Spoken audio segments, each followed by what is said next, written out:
जय श्रीमनारायण। राधे राधे। जिसके ऊपर गुरु की कृपा हो जाती है उसे परमात्मा प्राप्त नहीं कर सकते। ये ध्यान रखें, गुरु कृपा केवलम। आइए जानते हैं, ये भादो का महीना जो है परम प्रिय और आनंदमय महीना है। कितना सुंदर ये महीना है भादो का महीना। कृष्ण जी का जन्म भादो में हुआ। कृष्ण अष्टमी को जन्माष्टमी के नाम से जानते हैं। राधा रानी का अवतार भादो में शुक्ल पक्ष अष्टमी को हुआ। हमारे बलराम जी का अवतार भादो में हुआ। हमारे बावन भगवान का अवतार भादो के शुक्ल पक्ष के द्वादशी तिथि को हुआ। इसलिए भादो के महीना, और भादो में देखिए अनेकों प्रकार के तीज, चौथ, गणेश चौथ भादो में। नारियों के पति की सुरक्षा के लिए तीज व्रत भादो में। कितना सुंदर महीना है। आहा हा, ये भादो की महीना बड़ी सुंदर है ना। और इस महीना में हमारे देवताओं की जब राज चले जाते हैं राजा बलि के यहाँ, राजा बलि परमात्मा को प्रेम के वशीभूत करके अपने द्वारपाल बनाए। ऐसे राजा बलि थे। कहा गया कि जहाँ धर्म है वहीं धन है और वहीं परमात्मा है। इसलिए किसी हाल में धर्म को छोड़ना नहीं है। धर्म चला जाए तो सब चला जाता है। तो सारे देवताओं के राज जब छीने गए और राजा बलि जो है सारे देवताओं पर भी आक्रमण करके क्या उनका सर्व जगह राज चल रहा था। सभी देवता ने मिल करके भगवान कश्यप जी से प्रार्थना करते हैं और आज भगवान के अवतार का समय होता है। यह जो है पयोव्रत का अनुष्ठान करते हैं।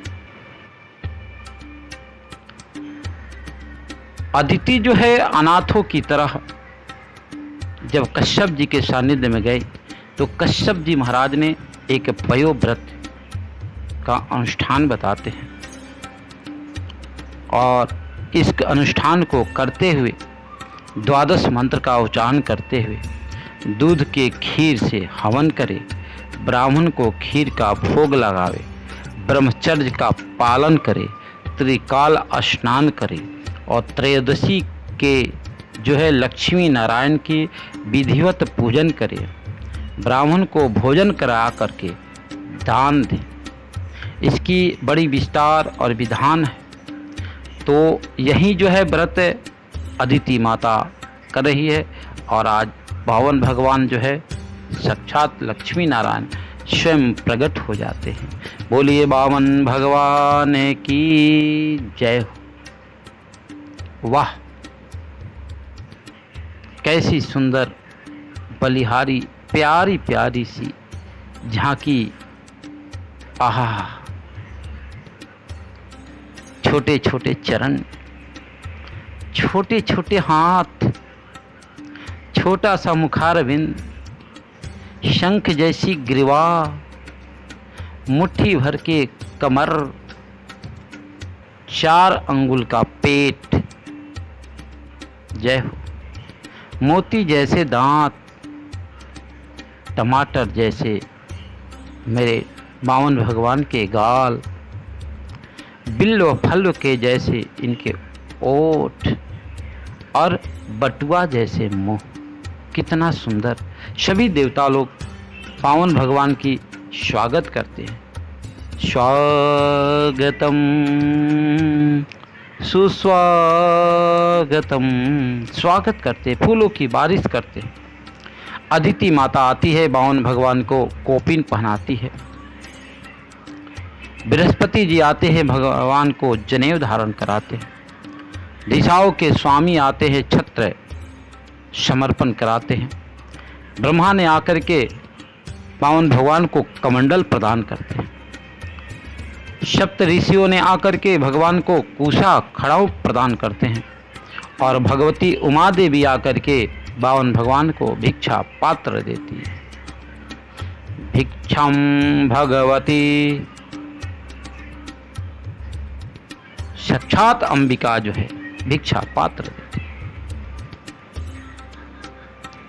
नर्मदा के तट पर बलि महाराज जग चल रहा है और बावन भगवान को आदेश मिला, जाओ जा करके बलि महाराज के यहाँ भिक्षा मांग के लाओ।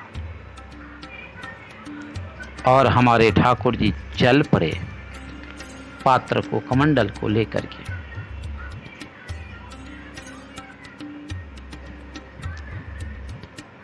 आज बलि महाराज ने बावन भगवान के दर्शन करते हैं। वाह, मेरा जीवन धन्य हो गया, मेरा जग सफल हो गया। जग हो और ब्राह्मण संत महात्मा जब बिना बुलाए आ जाए तो समझ लेना साक्षात देवताओं का आगमन हो गया। बलि महाराज कहते, स्वागतम ते नमस्तुभ्यम ब्रह्मणम किम करवामते ब्रह्मर्षिणं तपः साक्षान्मये त्वया विपक्षुधारम्।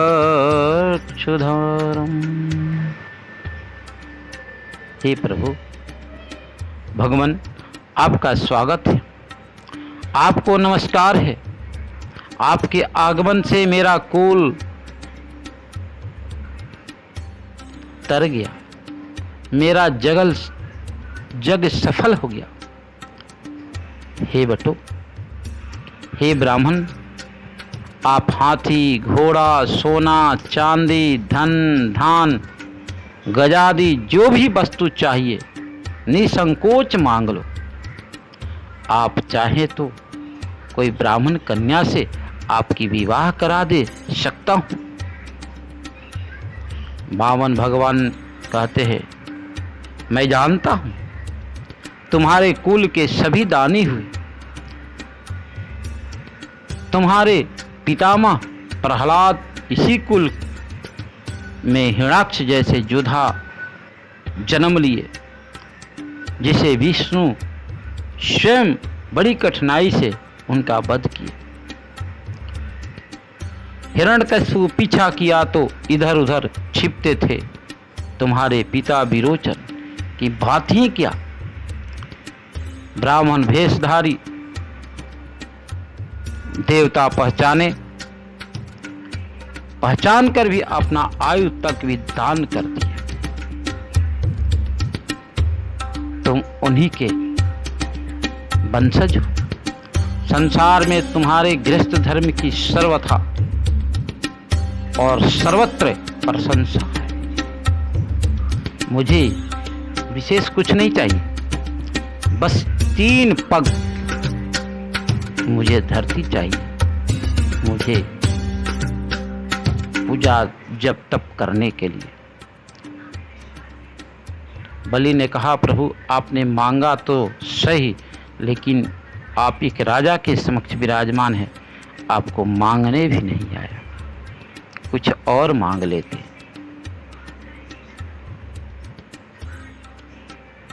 आप मांगने में बड़ी छोटे हो।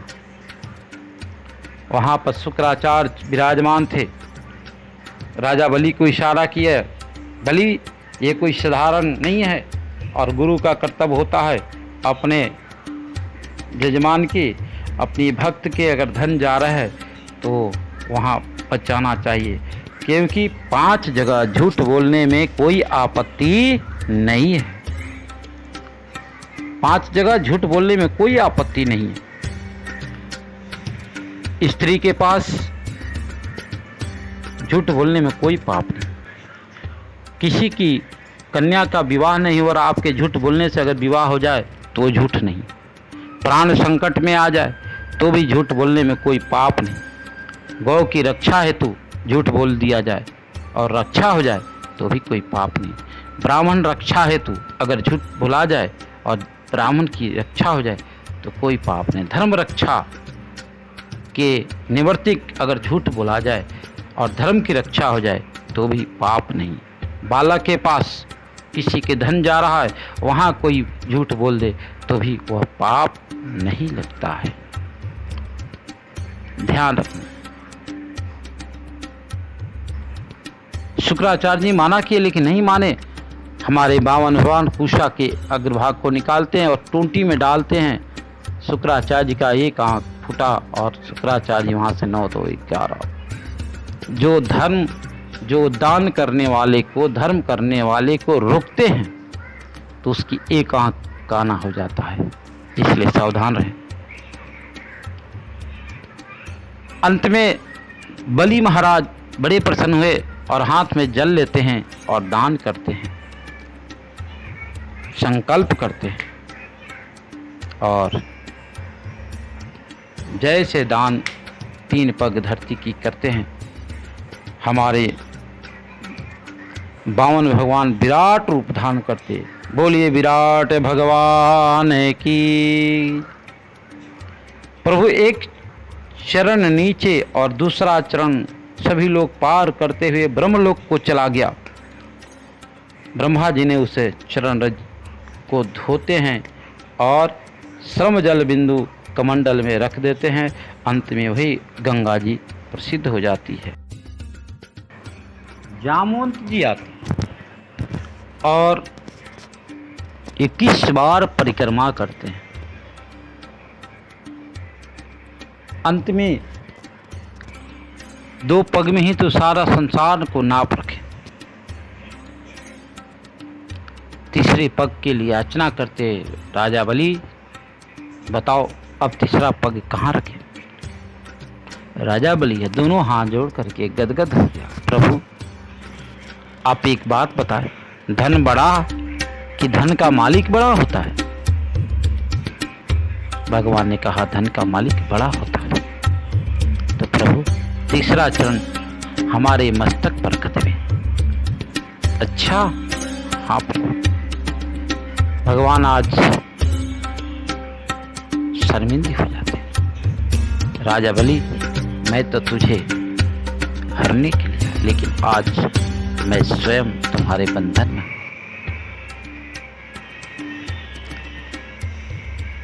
गरुड़ द्वारा बलि का वरुण पास से बंधन हो जाता, बंधन मुक्त।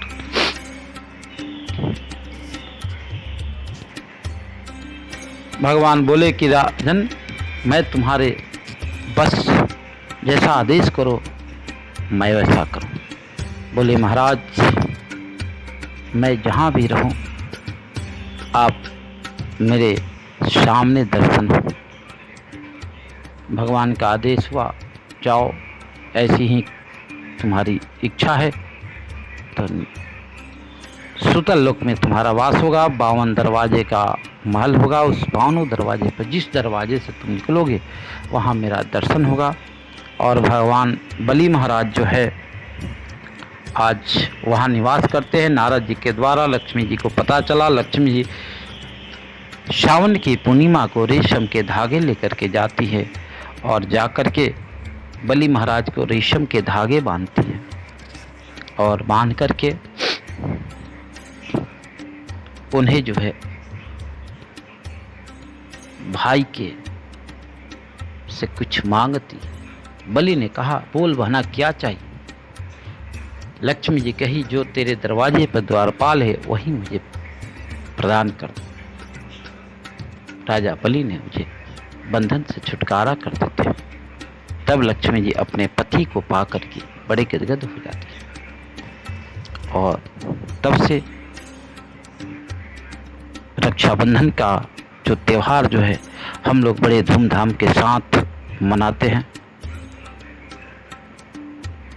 परमात्मा की बड़ी विशेष कृपा है। जो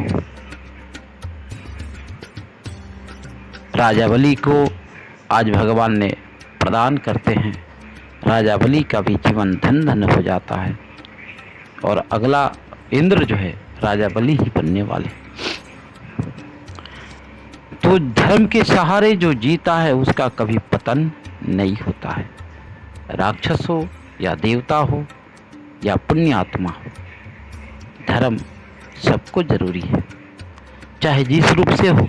धर्म नहीं रहेगा तो फिर धन की आकांक्षा हमें छोड़ देनी चाहिए। इसलिए आज धर्म सबको जरूरी है। अंत में राजा बलि का उद्धार हो जाता है। बोलिए बावन भगवान की।